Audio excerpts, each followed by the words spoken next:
Hey everybody, I thought I would go live again. I don't know. I'll tell you something. I, I don't do well with the text and the stuff like that. So, like, I see Facebook memes and what have you, and people are like, oh, why call when you can text or what have you? And I've never been a big fan of that. I'm like, talk to me.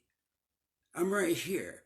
As a matter of fact, last night, my bro Scott, I've known Scott forever. We were cellmates for 2 years, actually, at a point. But he texts me and he says, "Don't call," but this happened. And I'm like, because he knows me. I'll fucking call. If you message me or if there's a lot of monologue or something or what have you, I'll fucking I'll call us. I'll call you. I liked this that we were talking, being able to talk, and afterward when we did this thing, man, I got all these messages, like all these people was there was something that I didn't touch on that I want to touch a little bit more on. I shared how it was, what happened, and how it is now. There's another way to describe it as experience, strength, and hope. Now, listen, man, if you're in a fucking dark place, if you're in a hole, I get it, you know? And I know it doesn't do any good sometimes for people to just say shit. Like when I was talking yesterday and I talked about all the bad things that happened, how they got turned around and became blessings. That's the crazy thing. As an alcoholic, it's said that we don't shut the door on our past. See, when I did my steps, I had to write down all of my resentments. I had to write down the parts that I played in it because every resentment I had a part to play in it. See, if you don't have any involvement in it just goes like water off a duck's back. I identify with character defects in people. I provoke character defects in people when I'm drinking. I bring out the worst in people around me. But the point is, okay, so there was a lot of questions about prison. And this is really crazy because if you've known me in meetings and stuff like that, I rarely ever talk about it. When I speak, I rarely talk about prison. And I'll tell you why that is. Because I get into ego. I do sometimes. Sometimes I think it was romantic. Or it was fucking cool. Or something like that. I'm not perfect. I don't claim to be perfect. There's no way in the fucking world I'm even close. Right? So I say to people who are in a dark place, when there's no hope, when there's no light, you're thinking about checking out or whatever, I get it. I'll tell you, in the first place, the recovery rate for an alcoholic is not very good. most alcoholics will die an alcoholic death. There's been a lot of death around me, okay, in my family and friends. Most heroin addicts, that's a really hard one. A lot of them get on maintenance drugs, be it the methadone or whatever the fuck. I mean, that is a hard, bad motherfucker to kick, right?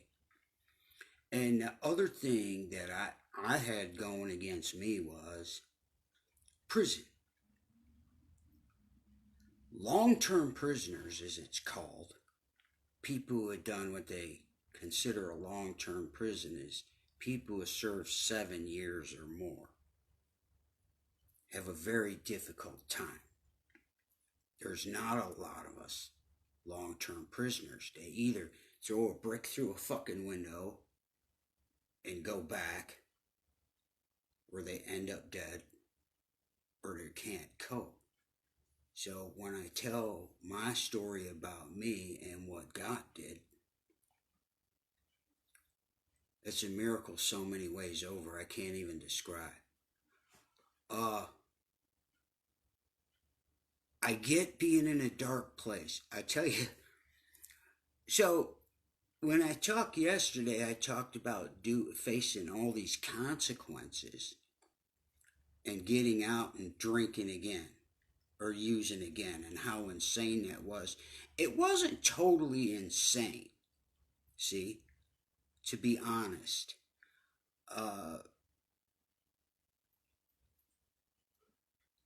Because everything was a cycle. It fed on each other. Like, I couldn't be a part of anything, and I drank, right? And that gave me courage. That smoothed me out.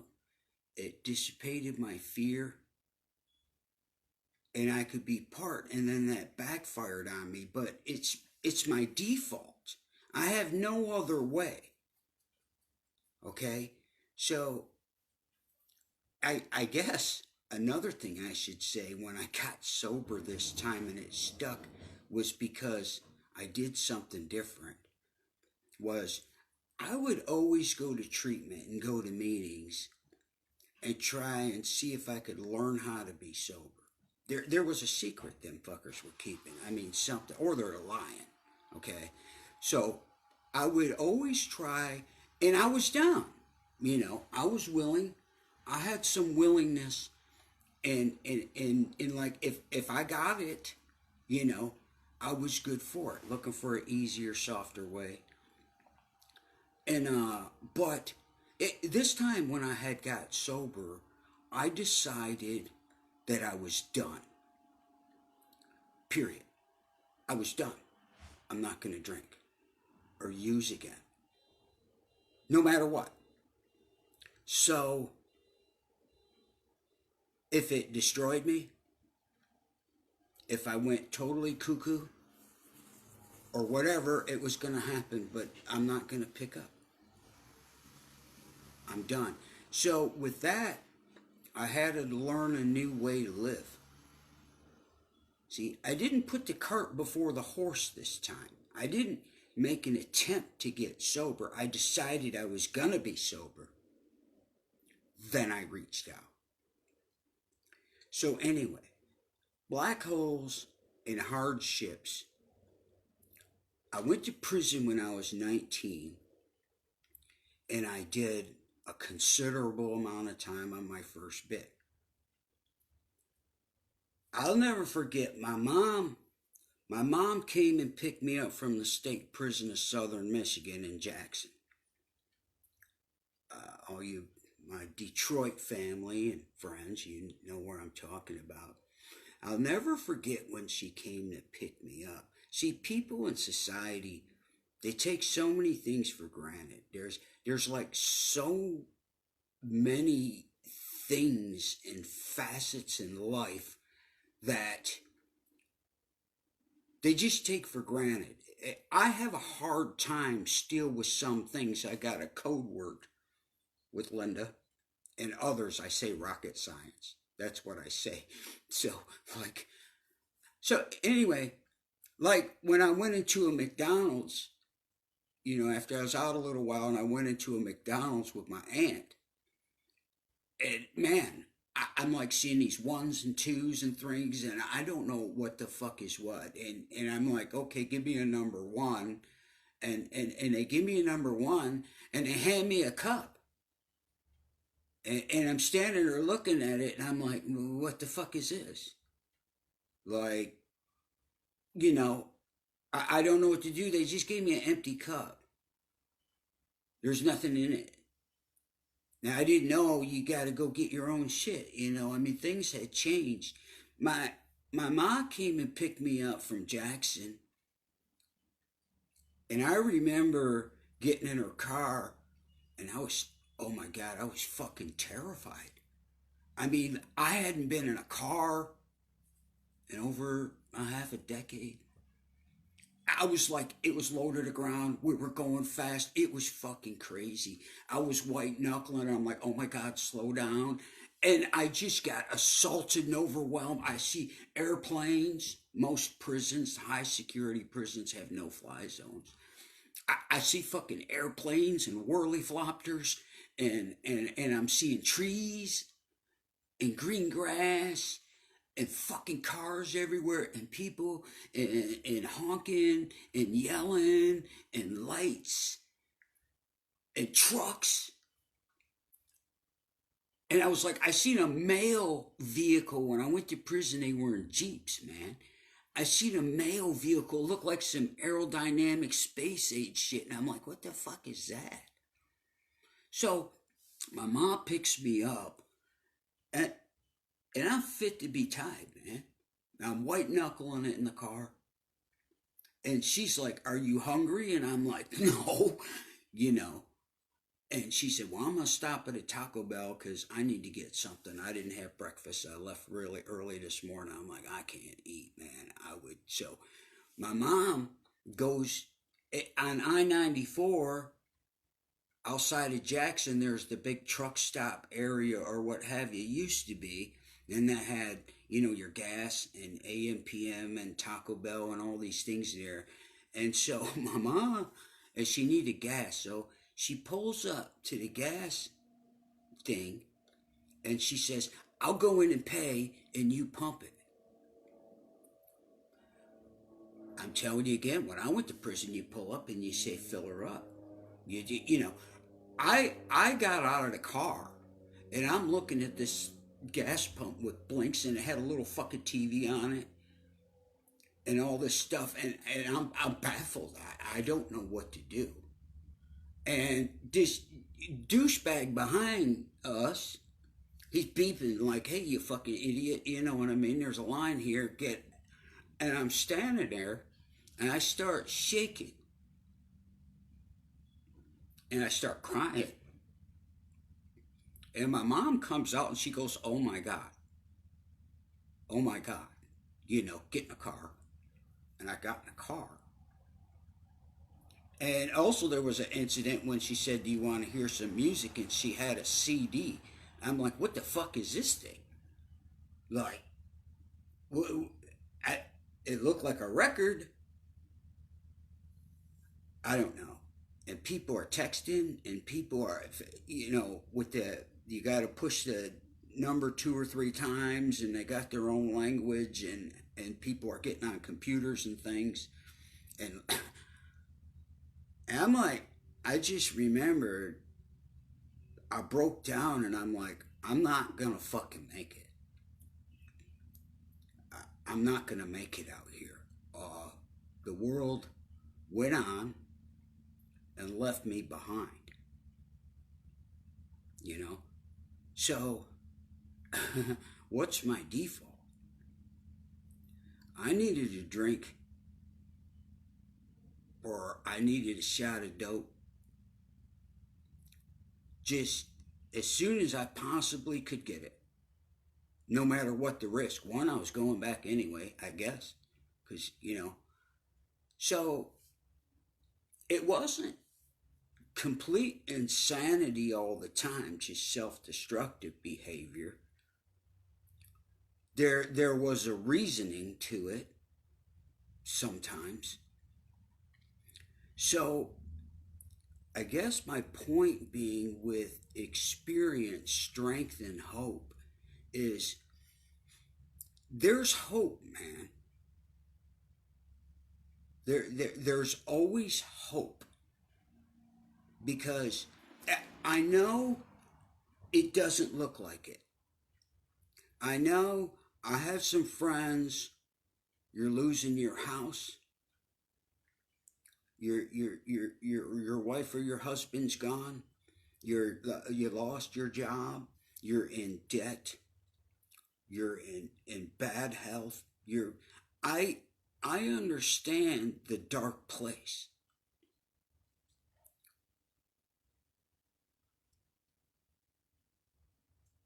But there's always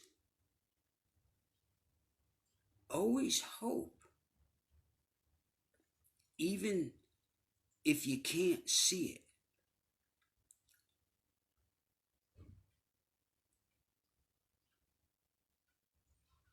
The first thing I had to do is put down the drink and the dope. Was it bad? Yes, it was fucking bad. I had alcoholic seizures. I hallucinated. That night when I was on the steps of the church, I was talking to my dead father. You know?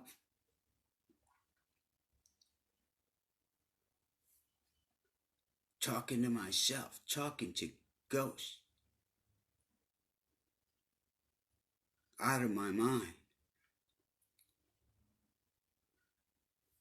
But there is always hope. And sometimes you gotta remove yourself from the bullshit, man. I'll tell you, Facebook has been really good for me because for me, if you guys don't know or see, I come from Detroit and I got a lot of family, a lot of friends, a lot of people I know. And when I'm always posting pictures and all kinds of stuff because it's a lot easier than just calling my mom and calling my brother and calling it, we share like that, all the time. It can also be a weird place. I'll tell you another thing that keeps coming up. Like, I don't do politics. So, I've not perfect. And I've been hooked in sometimes and made some comments and this and that. I try and refrain from it. There's two reasons for it. One, the program I'm in says we stay out of it. We do not have an opinion on controversial affairs. Flat out. And at the time when the program came about, there was as worst times as ever. I mean, a world war, a depression, and I'm sure a lot of people had opinions. The second reason is I spent a lot of time in federal prison, as you know, as I've said before. I spent time with international drug smugglers, former judges, CIAs and FBI guys, Al Qaeda guys, drug cartels, mob guys. And I had friends that were friendships that were built on facing life and death situations together. I had friends that were friends like somebody you was in the hole with for 10 months and was your bunkie. You smell each other's shit. You're there when they get their Dear John letters. You have conversations at 2 or 3 in the morning that only a condemned person would have, in all truth and honesty. I went to law school, amongst other things, and I helped people with their legal work. A lot of different situations and stuff in the past. I've met some of the players. People were involved in it. One of the craziest things I had, because of course I was a nutty fucking, guy, and that was very much a part of my addiction too, is, I had all these ideas and thoughts, and I knew everything in the fucking world and everything how it goes on. You couldn't get nothing by me.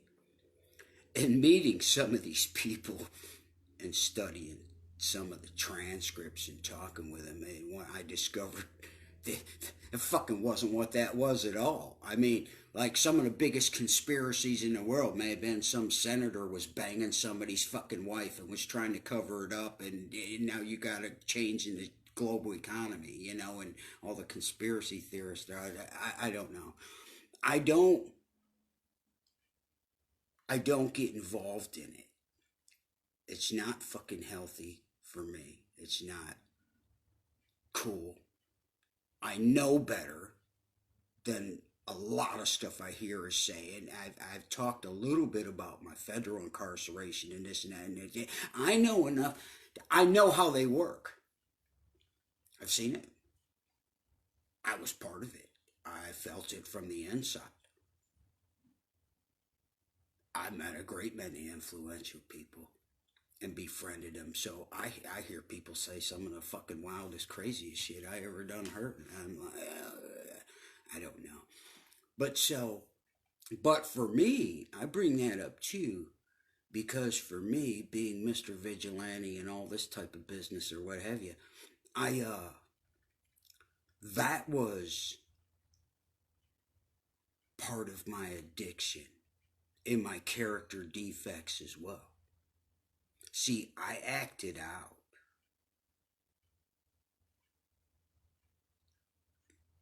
I acted out all the time because everything that was going on with me was something external.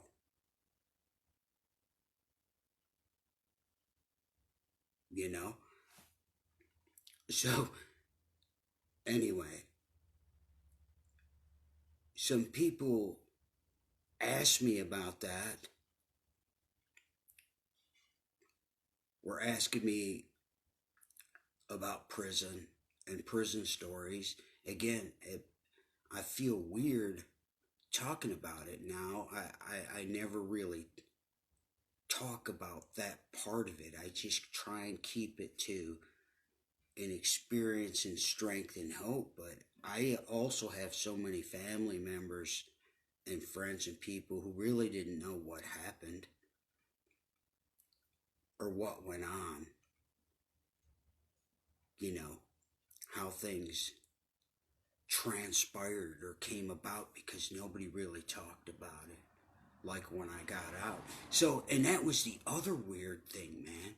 So when I get out, not only am I overwhelmed, and there's all kinds of things I don't know and all kinds of stuff, people started acting weird around me. People were acting differently, and I remember going to a Thanksgiving, and I tell my mom, I'm like, everybody's being weird, and my mom said, they're afraid of you, Kenny. And I'm like, I don't understand. I'm Kenny Wayne, you know. But I also said before, what I did in prison, I did what I had to do. Now, prison is a different world. You can go in there and be fucking Gandhi if you want to. I wouldn't recommend it. I had to do what I had to do. And so there was some ugliness. And when I got out, but for me, it was all the more reason to drink. I had every excuse in the world, I thought, you know. And I will clear up one other thing. Somebody asked me about the restraining order. Now, let me tell you this. I've never laid hands on a woman or anything in my life. What ended up with that story was my ex-wife. She used to beat on me when I was drunk and passed out. She was angry and and rightfully so, and nuts, and couldn't like just whoop me or anything. But when I would get drunk and pass out, she would thrash on me, I guess. I don't know most of it. So one time she was whooping on me when I was unconscious, and the neighbor called the cops, and she said I did it. Well, one of the crazy cool thing was, after all said and done, when I got done with the treatment and ended up going home, she admitted that I didn't do it because personally, I was a blackout drinker. So if you told me I did something, I had no reason not to believe I did. I mean, I don't fucking know. It wasn't in me to do it. And I remember going in the treatment center and they said, hey, we want to test you for some STDs. And I'm like, I ain't got no STDs. Like, I don't run around fucking every day. No, because quite honestly, I had spent a vast majority of my life in prison. And I don't know, I dealt with that. That wasn't an issue for me. You learn how to take care of yourself and do things in other ways, hobbies, band, music, But anyway, so like I don't have a problem just being alone or whatever. So anyway, yeah, so she says she takes the restraining order off and says she's the one who did it and what have you, and I come home. And that was the story behind that. And then my sobriety ended up finishing that relationship off. But again, I guess the most important thing I wanted to say is, you know, there's always hope. You can, and I don't like to fucking say shit like, oh, if I can do it, you can do it. Like I'm somebody special or something like that, which I'm not. I'm a drunk. I'm a run of the mill, basic, bottom line drunk.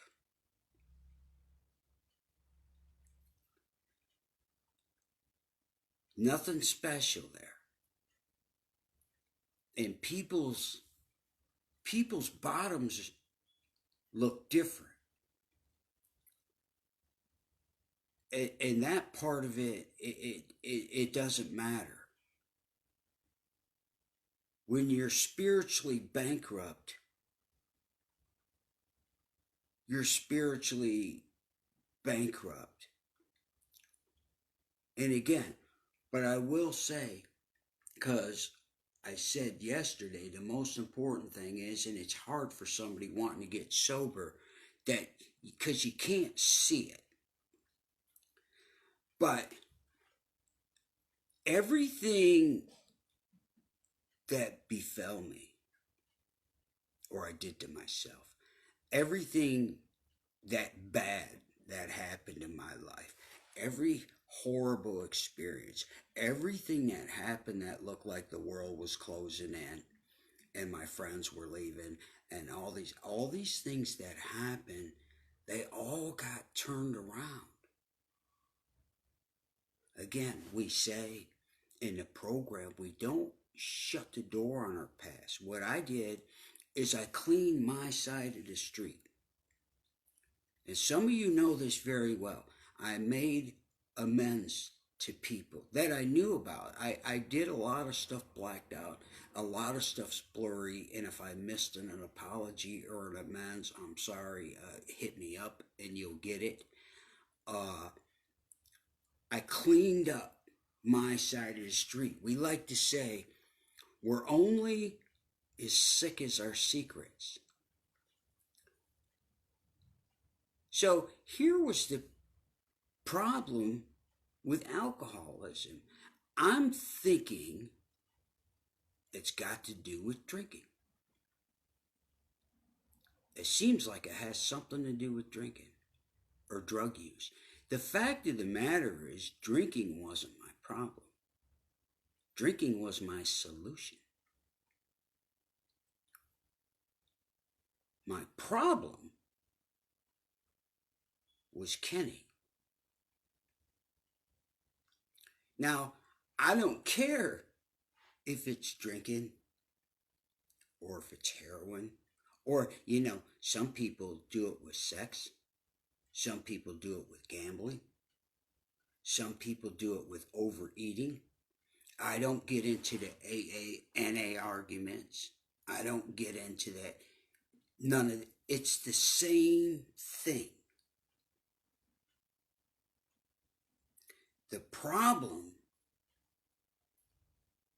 was me. I was the common denominator in every fucking one of them things that happened.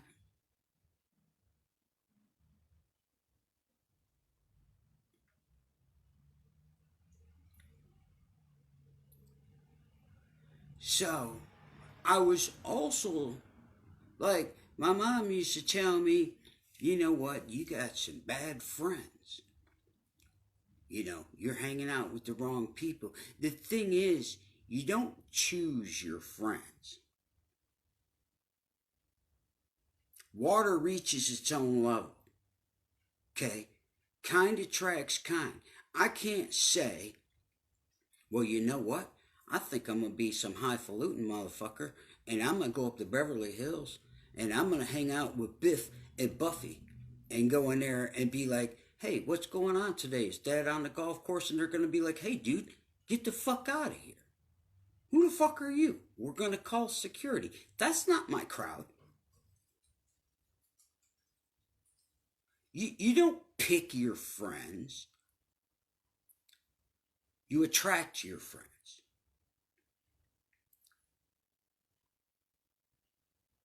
Everything that was befalling me and was around me and things. I told you, when I used to drink, the cops used to slow roll me every fucking day.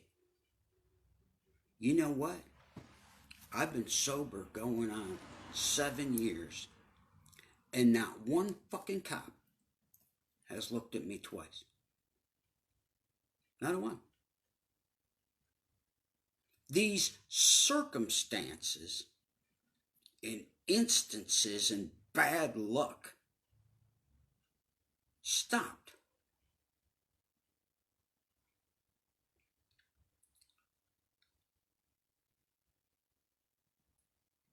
Like, we talk about criminal profiling and shit like that. Cops ain't fucking stupid. They're not fucking stupid. I was a goddamn beacon walking down the street.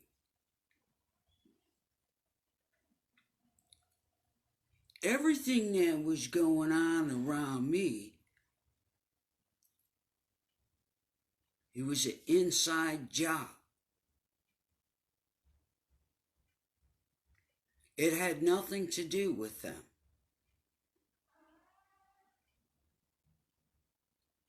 And for me, I needed God for that. My thing was not going to be solved by changing something.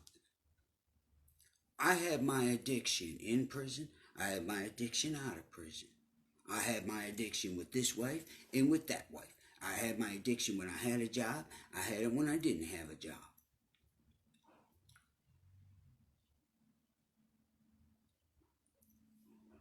when I cleaned house and I got honest, that was a hard one too because I didn't know what I was fucking lying about.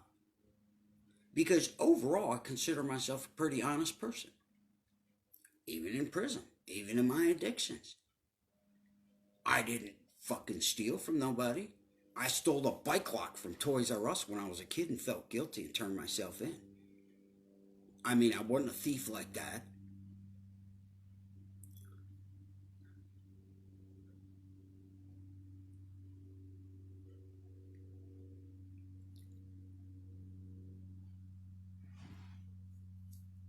So, anyway, I had to clean house and I had to get honest. And a lot of the people I know who are struggling is my book, my program tells me there are some people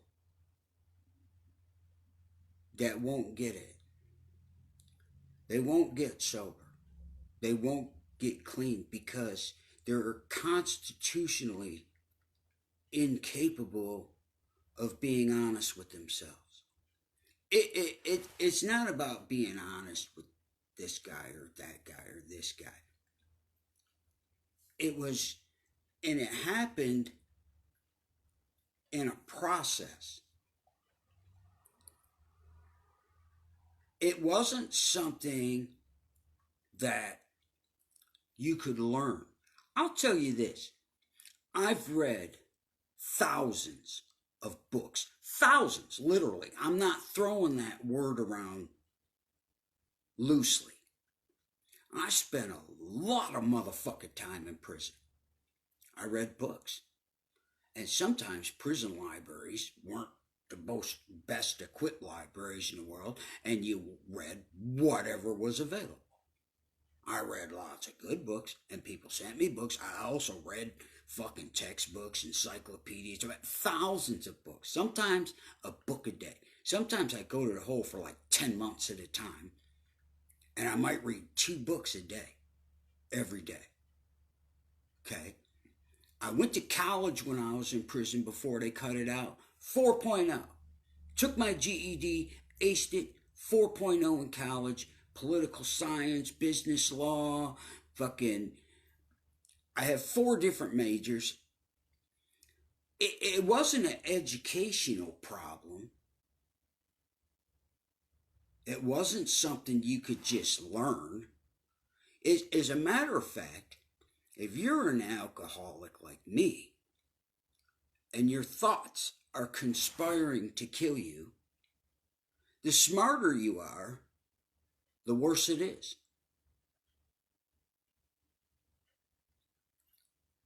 I am not my thinking. You ever, like, you're going to quit smoking, so you chew on some carrots or something, and you're like, hey, what are you chewing on carrots for? And you're like, well, I'm trying to trick my mind. You know, have you ever tried to trick your mind? Have you ever did something so it because you conspired behind your mind's back? You are not your thinking. You're a separate entity.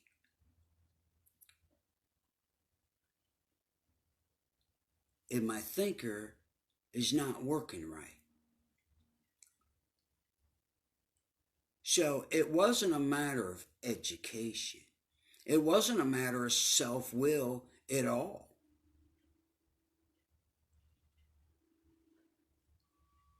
But you can't do anything until you put it down. And what I say to my friends, my people are struggling like, you know, what do you have to lose with doing it?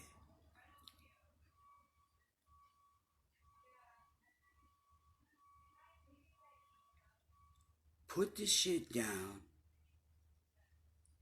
and go help another motherfucker. But also, you can't help somebody if you don't have nothing to help somebody. It's not as simple as what we call two-steppers. The people's going to put it down and then all of a sudden help everybody else because they know what's happening.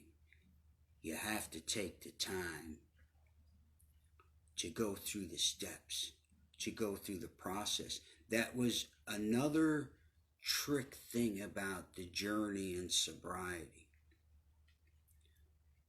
It was a process. You see, because I'm a true drunk. You can't tell me any fucking thing.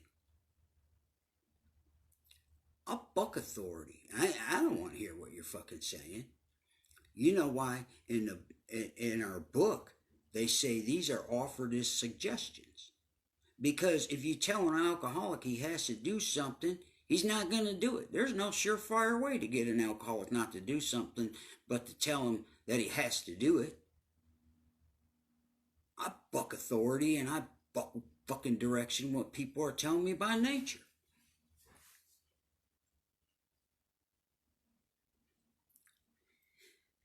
Nobody can make you.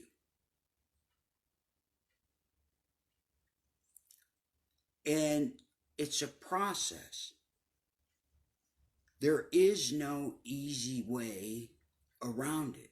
There's not a softer, easier way available. And I'll tell you, even the more insanity of it, I know people, and I was one of them, that will do anything but that. I got friends who are gonna fucking want to be Buddhist monks, but I did the bullshit. I mean, I got a black belt in Taekwondo. I got a black belt in fucking Jiu-Jitsu. I got, I boxed. I was a professional Muay Thai fighter. I did hand-to-hand combat systems. I get it in my head in my early days that, what I needed was some Kung Fu. Well, that makes sense. That's what's fucking missing. If I learned some Kung Fu, then maybe I would be right. I would go to any lengths to not do. Here's again the insanity of it. For thousands of years, drunks were left to die. Read it in any old history books, anything. Drunks were given lobotomies. Drunks were given shock treatments. Drunks were put on boats and sent to fucking islands in the middle of nowhere. Psychiatrists, world-renowned psychiatrists, took drunks into their own houses and personally fucking worked on them for years and failed. Up until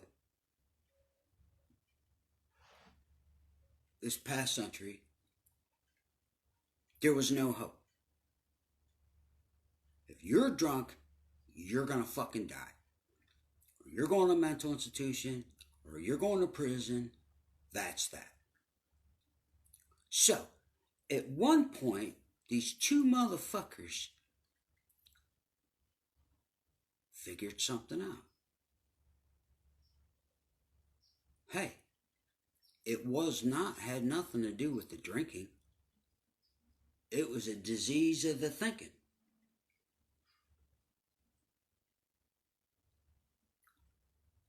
And that through a little system of getting honest and some checks and balances with another drunk, we could get out of self-will and out of knowledge, because, if you know a drunk, we know every fucking thing. I mean, I'll tell you right now, I read encyclopedias from cover to cover out of board, and I'll talk about duckbill platypuses and nuclear fucking fission or whatever the fuck you want. I can solve the world's problems in 5 minutes if I were king.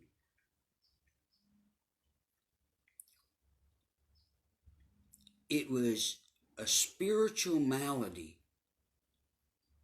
with an allergic reaction to alcohol or drugs. And that through a system of cleaning house inside and some checks and balances, we could grow spiritually and get strength. Put as much distance as we can between now and the last drink we had.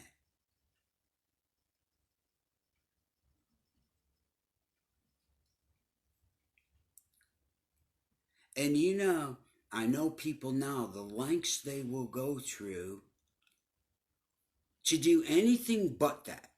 I mean, there's something flawed with that thinking right from the beginning. That you discovered a new way and you don't necessarily need this way to do it, and you're gonna fucking. There's something inherently flawed with that thinking. To know that there's a cure, a solution, and to fight it. But that's what we do. That's what drunks do by nature.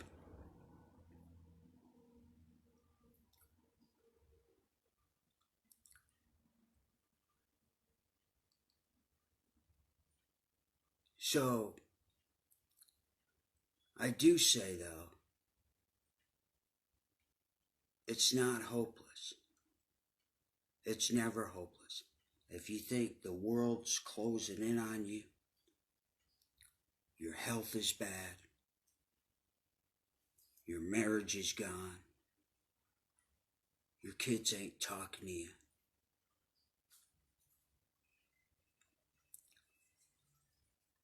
there's always hope, even if you don't see it.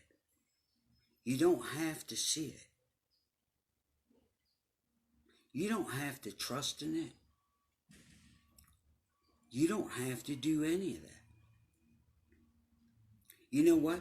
You don't have to believe in God. You need a higher power.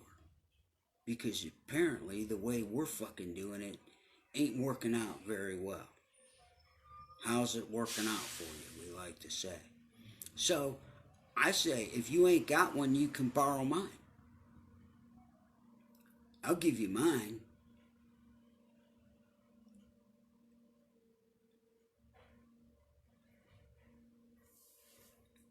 I seen, I guess it matters to me, just recently, not that long ago, we lost my nephew, Sebastian. I lost my cousin Jimmy. Jimmy drank himself to death. I've lost countless friends. It seems like we got a death almost once a week. It seems like now.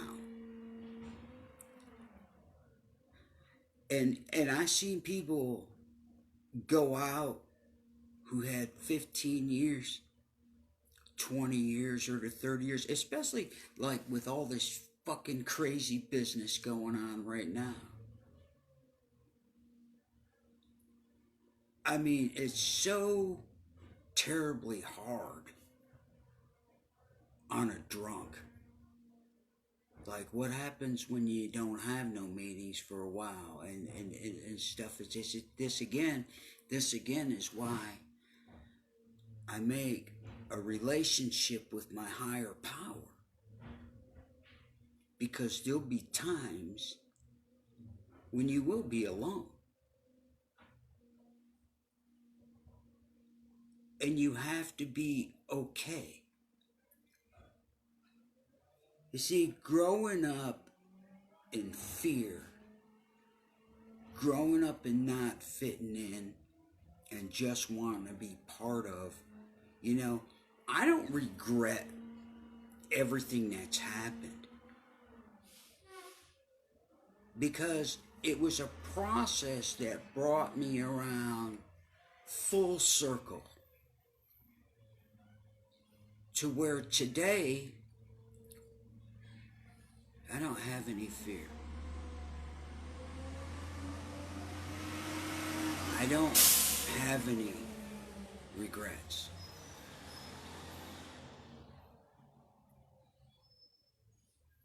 Every evil that befell me had been made right.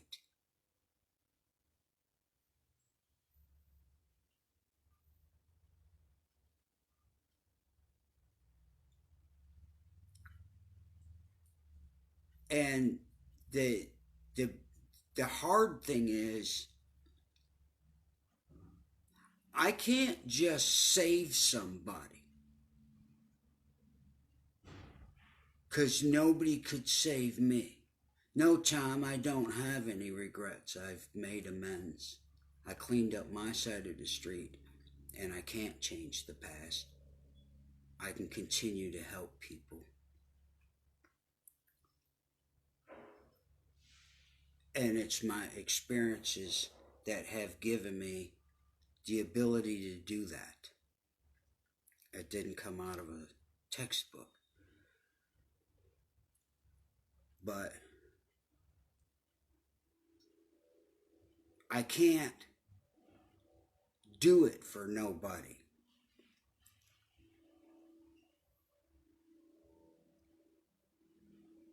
People have to help themselves. You have to, it's an inside job. If I could help people, I would have helped my cousin Jimmy. I would have helped my nephew Sebastian. I would have helped my youngest daughter right now.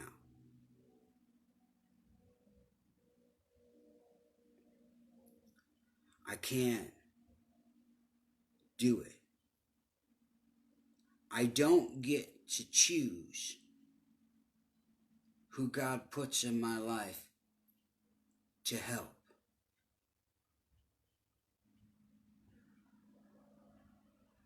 And I also took another lesson of the anonymous part of the deal, which means for me, I said that I had bought a veteran a meal. I do that very regularly. I do random acts of kindness all the time and do it anonymously, though. There was a lesson in the Bible, and while I'm not religious, I'm extremely fucking Bible studied. Sometimes it's all I had to read, and I read it cover to cover multiple times. And, you know, there was a point in there where Jesus, he kept taking off to the woods all the time, and the disciples were like, "Hey, Master, where are you going all the time? What do you do?"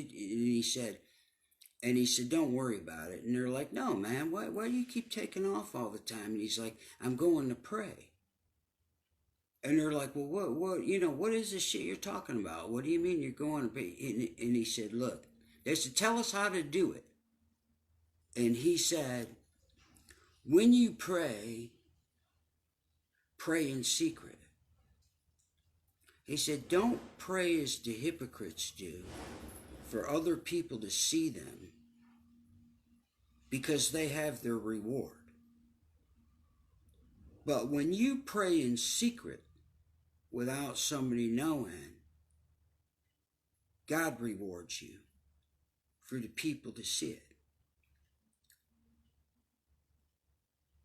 Okay, so I look at that in my random acts of kindness.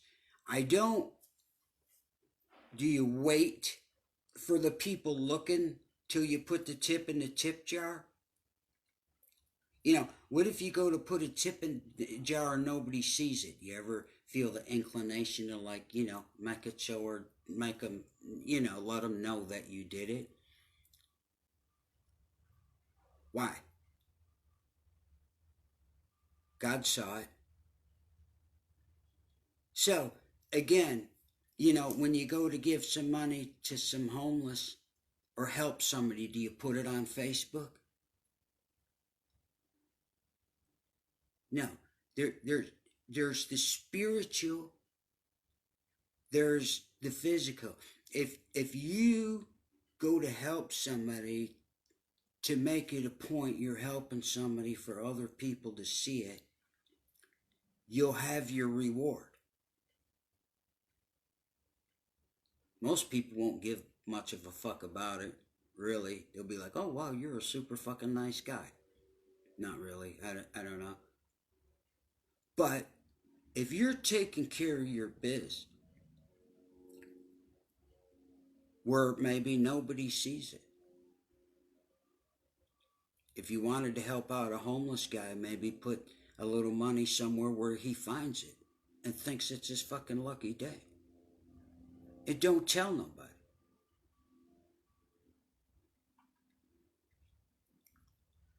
So when I talk about helping other people, it's not necessarily for parading and displaying. It's so that Kenny stays sober. It's so that when I lay my head on the pillow at night, I know I'm good. And when I'm good, I don't drink.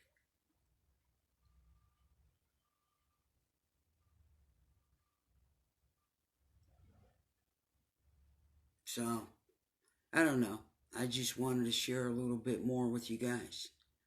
I kind of dig this. Fucking just talking. Just talking in front, face to face, kind of, sort of, whatever. The texting and the memes and stuff, man. I've been in see, when you text somebody, you don't get the inflections. You don't get, that Kay and Peele, them comedians, did a whole skit on, misunderstanding the text, and that guy shows up and he's all happy and the other guy wants to fight. I mean, we become so disassociated with one another, so sanitized that I don't mind at all. Once in a while, just getting down there and spilling my guts. I don't care. I got nothing to hide. The gig is up. It was funny.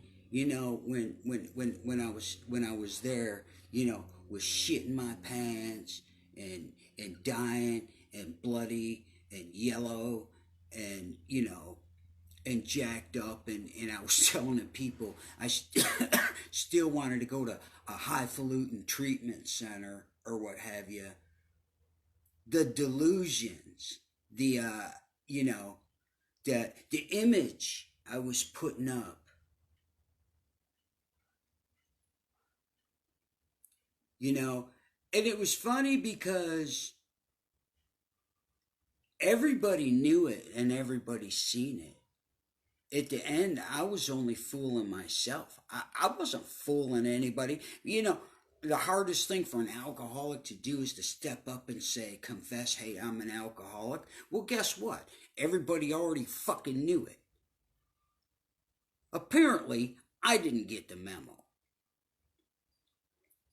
Apparently, my character defects, my deeds, the way I did people, the way I treated people, the way I acted, everybody fucking knew it. The only person who was disillusioned about it was me. We're only as sick as our secrets. There's nothing more to hide.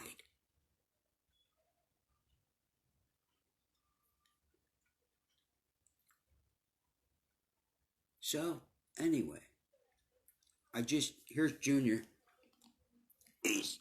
I'll figure out fucking, let you see his ass. He's laying here. I just want to kick it with you guys again a little bit, man.